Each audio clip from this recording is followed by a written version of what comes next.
warahmatullahi wabarakatuh. Waalaikumsalam. Alhamdulillah, salatu wassalamu ala rasulillah, amma ba'du. Yang mulia para ulama, para kiai, para asatiz dan asatizah, yang saya hormati para tokoh masyarakat, panitia peringatan Maulid serta DKM Mushola Rodotul Jannah, ibu bapak, saudara-saudara kaum muslimin yang saya cintai. Manusia adalah makhluk sosial yang harus bermasyarakat. Sebab itu siapa dan betapapun kita nggak bisa hidup sendirian. Kita perlu bantuan orang lain dan orang lain perlu bantuan kita. Pantes kalau Quran ngajarin, manusia hiduplah kalian lita'arofu, bergaul. Bergaul. Siapa dan betapapun kita perlu bantuan orang lain. Benar apa enggak? Jangankan untuk perkara yang susah, untuk hal-hal yang mudah aja kita perlu bantuan orang lain. Apa contohnya? Senyum. Untuk senyum yang paling gampang kita perlu bantuan orang. Hati-hati orang-orang gondrong kalau udah bisa senyum sendirian.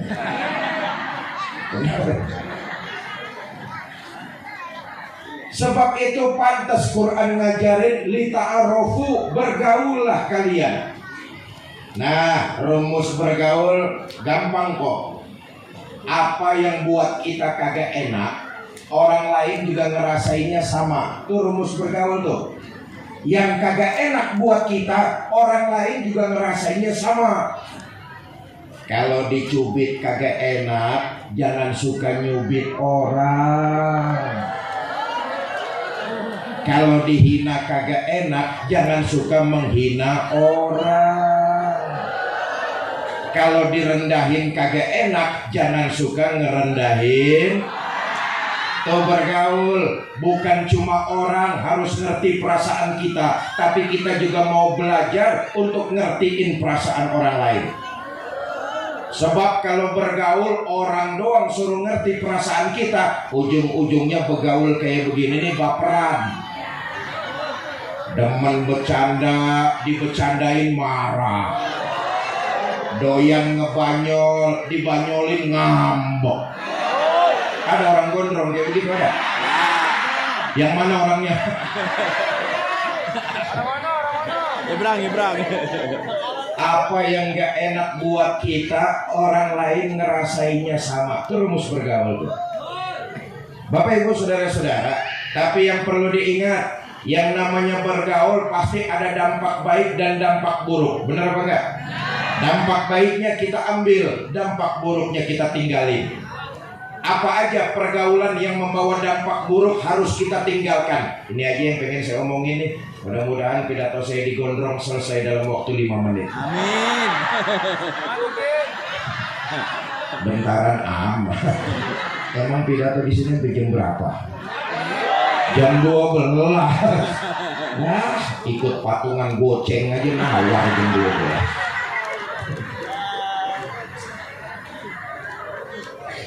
Pertama, jangan berteman sama orang yang punya sifat iri. Nih penyakit hati nih, orang iri, dengki, hasut. Nggak seneng ngelihat orang lain lebih berhasil, nggak suka lihat orang lain lebih sukses dari dirinya. Tetangganya beli motor, demam. Tetangganya beli mobil, opnam. Di rumah sakit dengar tetangganya bikin rumah, modar sekalian tuh. Padahal yang diajarin Nabi, kalau tetangga mau dapat nikmat, dia senang, kamu ikut merasakan kesenangannya juga. Tuh ajaran Nabi tuh. Alhamdulillah tetangga saya beli motor baru, kapan-kapan kan saya bisa minjem kalau dikasih.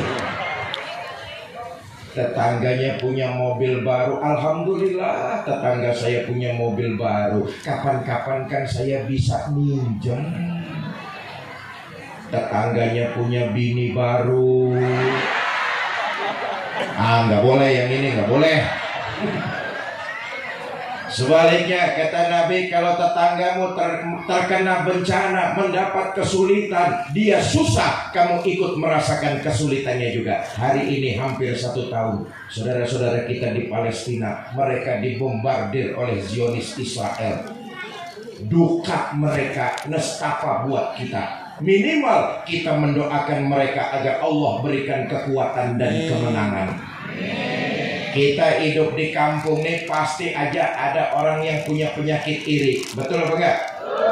Kenal, boleh, berkawan akrab, entar dulu. Kenapa? Penyakit iri khawatir nular kepada diri kita. Orang sering ngomong, 5 tahun yang akan datang, 10 tahun yang akan datang, kita ini bagaimana teman-teman kita sekarang? Woi, kalau teman-teman kita lebih banyak ahli ibadah, ahli ilmu, insya Allah 5-10 tahun yang akan datang kita tetap berada di majlis-majlis kebaikan. Tapi kalau teman-teman kita sekarang ini lebih banyak bromo corah. Apa bromo corah? Preman, bajingan, tengik, punya penyakit iri, khawatir lambat laun penyakit iri itu akan menular kepada diri kita. Na'udzubillah min. Kenal, boleh, berkawan akrab, entar dulu dah. Yang kedua, jangan berteman sama orang yang senangnya bohong. Apa itu bohong? Memanipulasi kebaikan demi keuntungan dirinya sendiri. Biar dilihat paling berjasa, biar dilihat paling hebat, padahal nggak ngapa-ngapain. Orang lain yang bekerja, orang lain yang berkarya, karyanya diakuin. Bohong tuh. Woi. Orang kampung saya ngomong begini, ayam yang bertelur, sapi yang dapat nama. Ayam ngeden mati-matian bertelur, sapi yang dapat nama. No, telur mata sapi.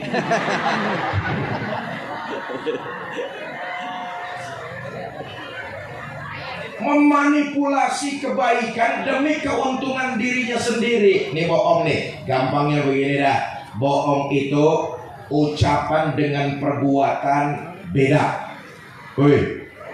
Ucapan dengan perbuatan beda. Ayo kita lihat sejarah baginda kita Nabi besar Muhammad Sallallahu Alaihi Wasallam. Beliau dari remaja sampai pemuda bergelar Al-Amin. Apa artinya? Orang jujur yang bisa dipercaya, ucapan dengan perbuatannya sama. Itu sebabnya kita sepakat Nabi pimpinan kita dari alam dunia sampai alam akhirat, ucapan sama perbuatan sama. Maaf nih, sekarang di Indonesia banyak pemimpin ucapan dengan perbuatan beda. Ucapannya mah manis banget, pengen sejahterakan rakyat, tapi perbuatannya malah nambah kesengsaraan rakyat. Udah lu dengerin aja. Orang sering ngomong sekarang nih kita rakyat ibarat udah jatuh ketiban tangga kegiles motor. Hancur. Apa buktinya? Usah gampang, nggak usah yang ribet-ribet dah. Jumlah pengangguran terus bertambah. Nyari duit susah. Lapangan pekerjaan nggak mudah. Ditambah lagi dengan membumbung tingginya harga-harga kebutuhan hidup. Semua harga sekarang ini naik. Cuma harga diri doang yang turun. Bu, ibu dikasih duit sama suaminya 10.000 suruh belanja, dapat apa? Semua harga-harga naik. Benar ya Bu ya? Beras naik, cabai naik, daging naik, telur naik. susu,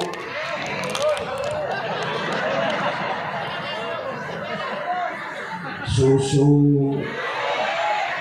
ngamplek.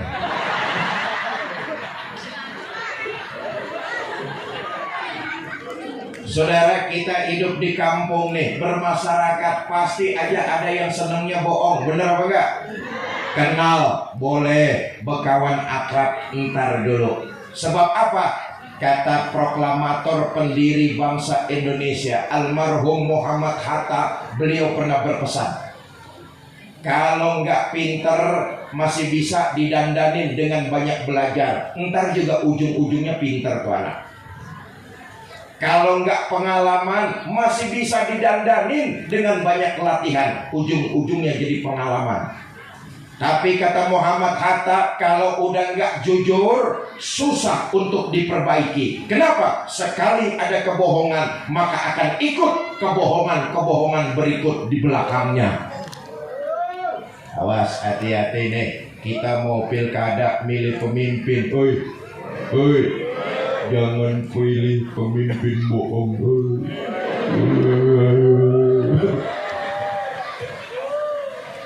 Yang ketiga, hindari dalam bergaul, berteman sama orang yang senangnya ngomong melulu. Apaan aja dikomentarin, apaan aja diomongin. Bahasa Jermannya lemes.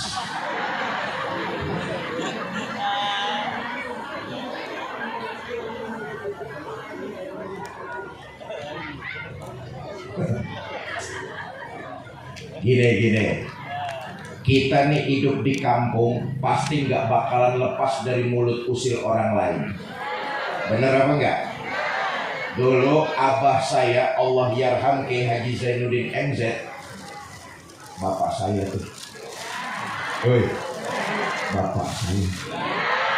Ibu kenal sama Kiai Zainuddin?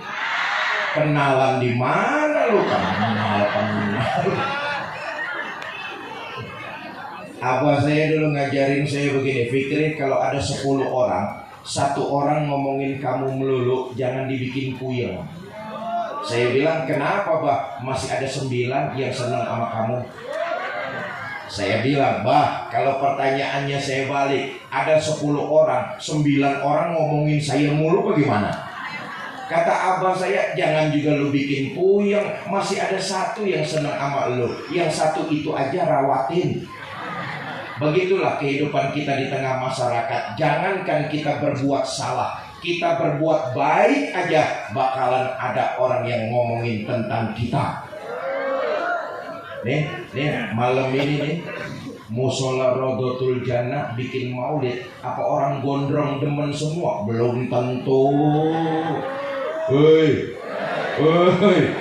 Musola malam ini bikin maulid, ngundang Haji Fikri, belum tentu orang kampung gondrong senang semua.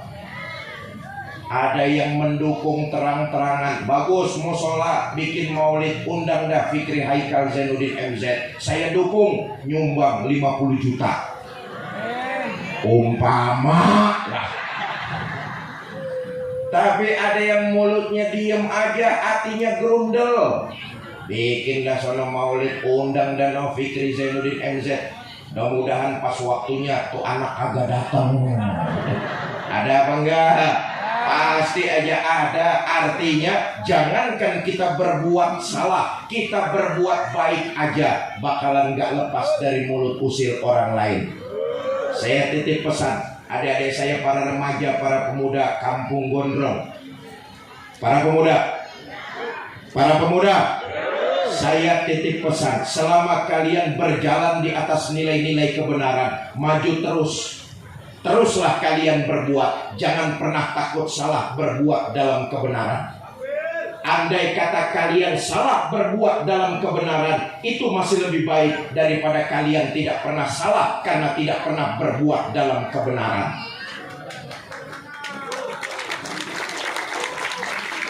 Saudara baca Quran salah masih lebih baik daripada saudara tidak pernah salah karena tidak pernah baca Al-Quran. Gua dong baca Quran gak pernah salah, Bacanya kapan? Agak pernah. Mata lu soek. Teruslah adik-adik saya, para remaja, para pemuda, bergerak. Teruslah berpacu, teruslah dalam rel-rel nilai-nilai kebenaran. Sekali kaki kalian melangkah, pantang surut mundur ke belakang. Termasuk berjalan di atas nilai kebenaran. Tuntutlah ilmu sebanyak-banyaknya. Lihat tantangan kalian di masa yang akan datang, 10-15 tahun yang akan datang, lebih sulit ketimbang tantangan yang kami hadapi sekarang ini. Nih, kampung kita Kampung Gondrong, Cipondoh. 10 tahun lalu saya pernah kesini kok. Ini masih banyak kebun kosong. Betul apa enggak?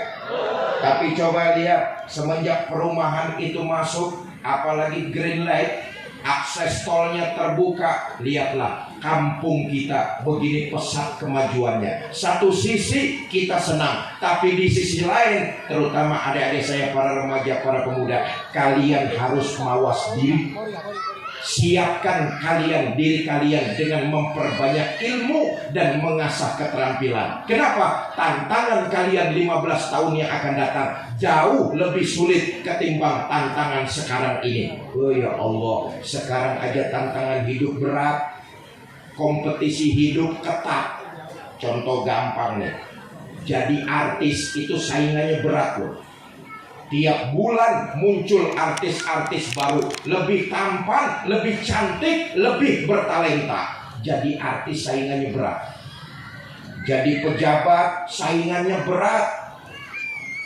Jadi pedagang, era globalisasi. Sekarang ini pasar-pasar tradisional hampir nyaris tutup. Betul atau tidak? Persaingannya online. Barang-barangnya dari Cina, dari Korea datang ke banjirin pasar kita. Dagang aja saingannya berat. Nggak usah jadi artis dan nggak usah pejabat, nggak usah pedagang. Jadi ustadz aja saingannya berat.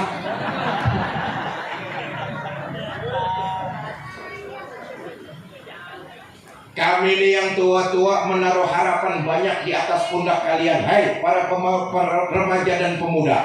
Para pemuda gondrong. Kami yang tua-tua ini menaruh harapan banyak di atas pundak kalian.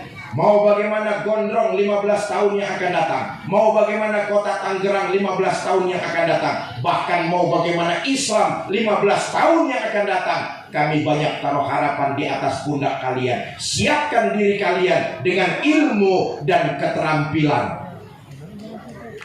Indonesia ini rumahmu. Jadilah kalian rumah tuan di rumah sendiri. Indonesia ini lapanganmu. Jadilah kalian pemain di lapangan kalian sendiri. Caranya ilmu dan keterampilan. Tanpa ilmu dan keterampilan, boleh jadi kalian hanya akan jadi kacung di rumah kalian sendiri. Kalian akan jadi penonton di lapangan kalian sendiri. Harta kekayaan alam Indonesia habis digondol oleh orang luar. Jelas ini? Jelas ini? Bapak Ibu, saudara-saudara kaum muslimin yang saya cintai, selama kita yakin berjalan di atas nilai kebenaran, maju terus, jangan pernah takut salah untuk berbuat.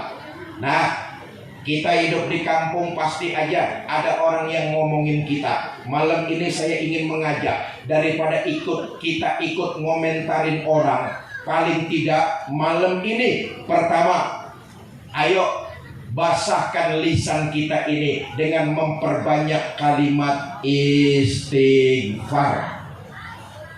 Kalau kita balas komentar orang, pahala kita berkurang, dosa kita bertambah. Daripada kita kehilangan pahala, bertambah dosa, lebih baik kita dawamkan malam ini dan seterusnya, lisan basahin dengan istighfar. Astagfirullah Rabbal Astagfirullah minal khataya. Astagfirullah Allahumma arhamna fa innaka khairur rahimin. Allahumma ansurna fa innaka khairun nasirin. Allahumma ighfir lana fa innaka khairul ghafirin. Allahumma iftah lana fa innaka khairul fatihin. Allahumma arzuqna fa innaka khairur raziqin. Minal. Bapak Ibu, saudara-saudara kaum muslimin yang saya cintai, ayo lihat sejarah baginda kita Nabi besar Muhammad SAW. Nabi itu dosanya sudah mendapat jaminan ampun, betul apa enggak? Tapi sejarah kita baca, Nabi istighfarnya sehari semalam enggak kurang 80 kali. Wa fi riwayatin akhar, dalam riwayat yang lain, Nabi itu istighfarnya sehari semalam enggak kurang 100 kali. Pelebur, penghancur, peluntur salah dan dosa yang kita lakukan. Bukan cuma itu keutamaan istighfar. Yang kedua, Allah akan kabulkan hajat dan keinginan kita yang terpendam dengan mendawamkan istighfar. Adalah ulama besar bernama Imam Ahmad bin Hambal. Satu hari Imam Ahmad bin Hambal hatinya pengen banget datang ke Baghdad.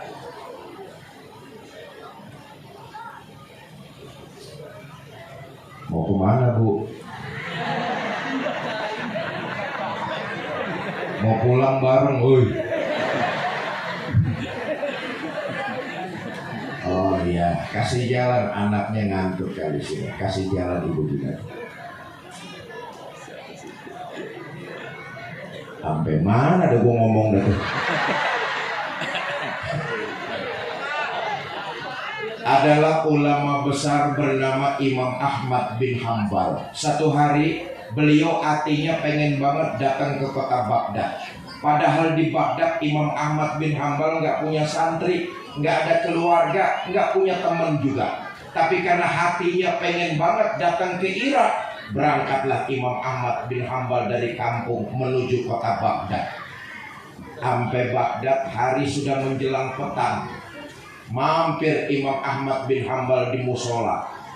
Masuk waktu sholat maghrib, ikut sholat berjamaah. Selesai sholat, beliau tadarus baca Quran.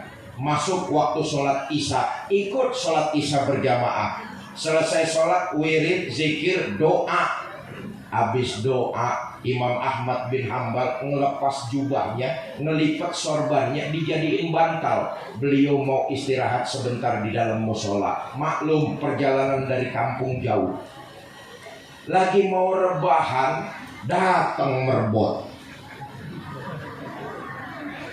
Pak, jangan tiduran di dalam masjid, di dalam musola. Kata Imam Ahmad bin Hambal, saya musafir, datang dari jauh, pengen bentaran istirahat di musola ini. Kagak boleh.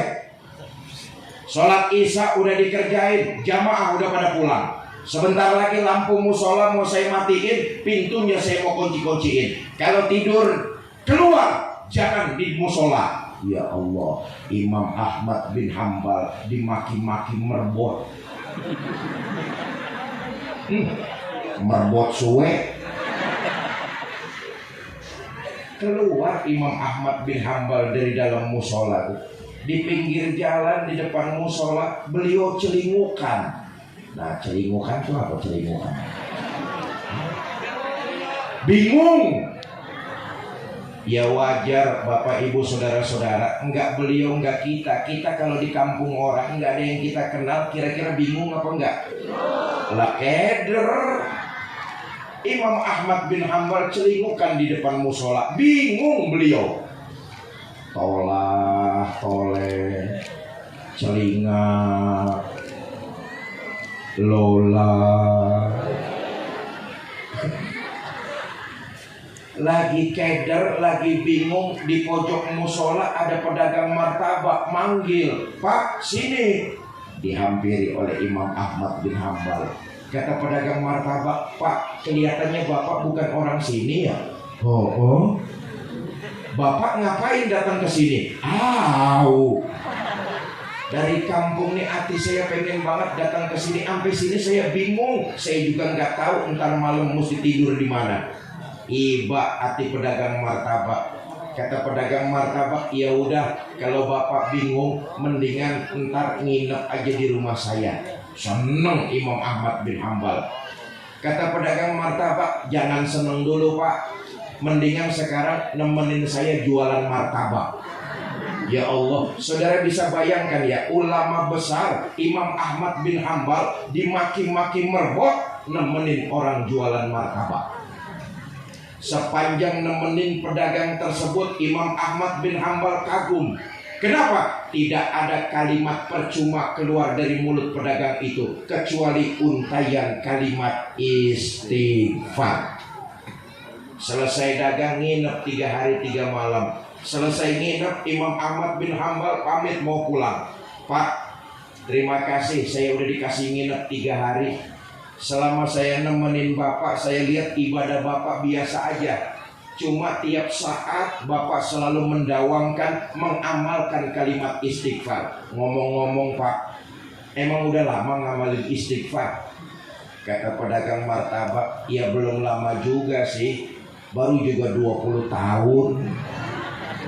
Makin penasaran Imam Ahmad bin Hambal. Kata beliau, ya, Ada iklan. Iklan.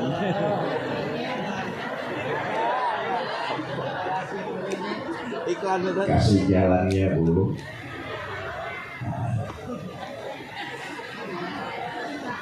Bos, saudaranya tuh. Oh iya, anaknya tidur pak.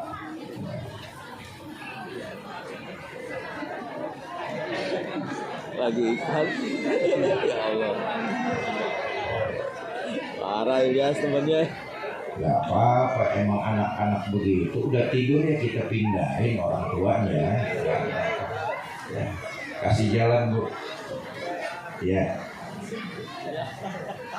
Iya iya bang. Ya. Benar.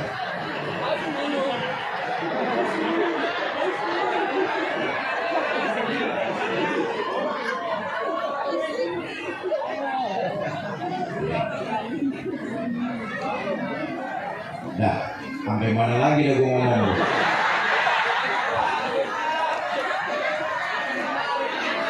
Enak pidato di Gondrong, banyak iklannya.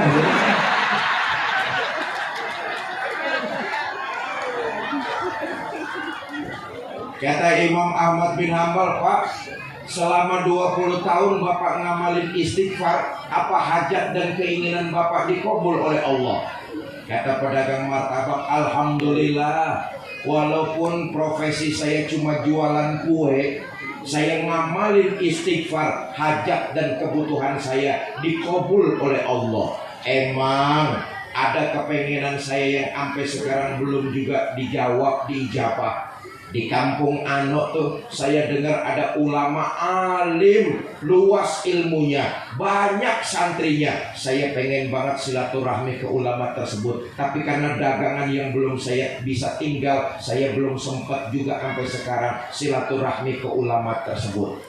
Kata Imam Ahmad bin Hambal, Pak, kalau saya boleh tahu itu ulama siapa namanya? Dengan jelas pedagang martabak berkata, ulama tersebut namanya Imam Ahmad bin Hambal. Sadarlah bahwa Imam Ahmad bin Hambal yang mengiringi langkah kakinya datang ke kota Baghdad adalah untayan kalimat istighfar. Bukan cuma itu, Imam Ahmad bin Hambal, ulama besar, nginep 3 hari 3 malam di rumah orang yang mendawamkan kalimat istighfar. Daripada kita ngomongin orang, lebih baik pertama malam ini basahkan lisan kita, dawamkan dengan kalimat istighfar. Yang kedua, malam ini kita memperingati Maulid, betul atau tidak? Basahkan lisan kita ini dengan memperbanyak bacaan sholawat. Bersyukur kita kepada Allah ditakdirkan lahir jadi umat baginda Nabi. Kenapa? Nabi itu nabi yang utama. Oleh Allah kita umat Nabi Muhammad diberikan keutamaan juga. Alhamdulillah. Dalam hadis qudsi Allah menyatakan, "Inni haramtul jannata ala sairil umam hatta tadkhulaha ummatuka." Sorga belum bakalan dibukain pintunya sebelum umat Nabi Muhammad masuk lebih dulu ke dalamnya. Amin. Alhamdulillah. Nih malam ini nih yang hadir maulid di musola nih, ada nggak 50 orang? 100 orang? 200 orang? 2000 orang? Campur yang goib di sawah-sawah. Ratusan orang yang malam ini hadir, yakinlah saudara, nanti di akhirat ini semua nih dibangkitkan lebih dulu, dihisab lebih dulu, lewat sirotol mustaqim lebih dulu, Amin. masuk surga lebih dulu. Amin. Kalau toh nyangkut ke neraka juga lebih. Ayo lo amin lo. Malam ini kita memperingati kelahiran manusia utama. Semua kita pasti ngaku cinta sama Nabi. Semua kita pasti ngaku umat baginda Nabi. Betul apa enggak? Ayo kita lihat. Maaf ya, masih banyak di antara kita nih yang baru pinter ngaku cinta sama Nabi, baru pinter ngaku umat baginda Nabi. Apa enggak boleh Ustaz? Boleh. Tapi persoalannya di akhirat nanti kita diaku apa enggak umat baginda Nabi. Itu yang jadi masalah utama. Kalau hidup di Tangerang, ngaku cinta, ngaku umat boleh. Yang namanya ngaku kan mudah, enggak bayar, tiba ngaku. Betul apa enggak? Tapi persoalannya di akhirat nanti kita diaku apa enggak, itu jadi masalah. Sama juga begini dah, Bu, Ibu kenal sama Prabowo Subianto? Ngaku tuh. Prabowo kenal sama Ibu? Kasihan deh. Apa bedanya sama kita nih? Kita baru pinter ngaku cinta sama Nabi, tapi masalah utamanya di akhirat nanti kita diaku apa enggak jadi umat baginda Nabi besar Muhammad. Nah, kalau kita mau diaku sebagai umat baginda Nabi, sedikitnya ada dua saja yang harus kita kerjakan.